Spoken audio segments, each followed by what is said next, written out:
How do you pronounce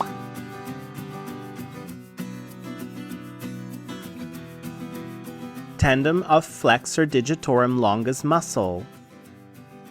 Tendon of flexor digitorum longus muscle. And to help you memorize this term, here are some additional images. We selected them for you from our Atlas of Human Anatomy showing this structure highlighted in green.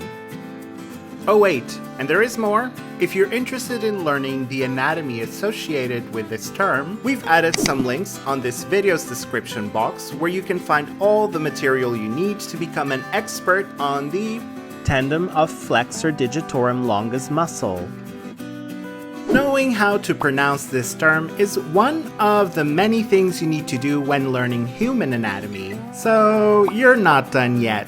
Continue learning with our fun videos, interactive quizzes, detailed articles, and stunning atlas connected to this term. Click on the button in the middle to find everything you need to become a master in human anatomy.